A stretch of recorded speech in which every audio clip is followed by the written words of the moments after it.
नमस्कार दोस्तों, एस्ट्रोलॉजर कपिल मिश्रा में आपका बहुत बहुत स्वागत है।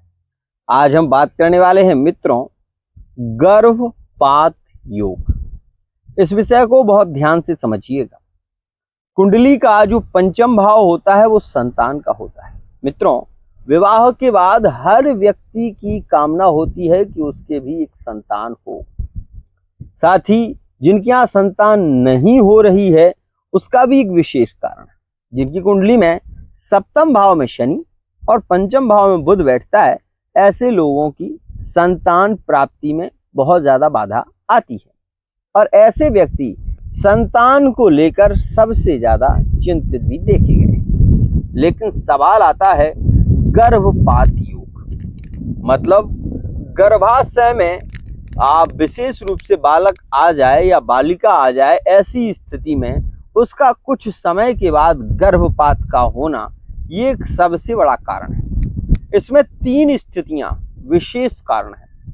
सबसे पहली, क्योंकि राहु बली होता है, इस वजह से ऐसे लोगों को भूत प्रेत इत्यादि स्थितियां ज्यादा ग्रसित कर लेती हैं और ऐसी स्थिति में भी गर्भपात हो जाता है। दूसरी स्थिति, जिनकी कुंडली में पंचम भाव में सूर्य बैठता है, ऐसी जातिकाएं जिनकी कुंडली में यह योग है या फिर जातक की कुंडली में ये योग है, तो ये मान लीजिए पति पत्नी की कुंडली में अगर ऐसा योग पाया जाता है तो ऐसी स्थिति में गर्भपात हो जाता है।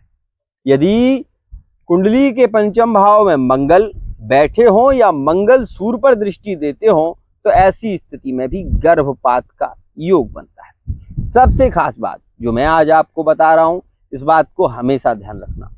अगर आपकी कुंडली में शनि पंचम भाव में बैठे हुए हैं और वहां पर सूर्य की दृष्टि केंद्र दे रही है, दृष्टि दे रही है, तो ऐसी स्थिति में बगैर ऑपरेशन के डिलीवरी नहीं हो सकती। इस विषय का भी विशेष ध्यान देना। आपको मैं बता दूं, कुंडली के द्वादश भाव में यदि मंगल बैठते हैं और आप अगर मंगली हैं तो ये बात मान लें कि यह स्थिति होने ही वाली है।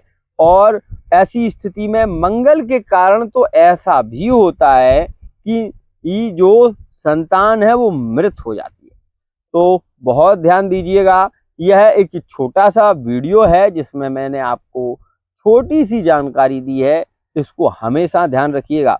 साथ ही साथ इस विषय को हमेशा समझने की कोशिश करें कि लग्न से सप्तम भाव में या पंचम भाव में यदि शनि बैठे हुए हैं तो ऐसी स्थिति में विवाह में विलंब होता है और विवाह यदि जल्दबाजी में किया जाए, कुंडली पर शोध ना किया जाए, तो विवाह के बाद तलाक होने की संभावना बढ़ जाती है। आज के लिए इतना ही।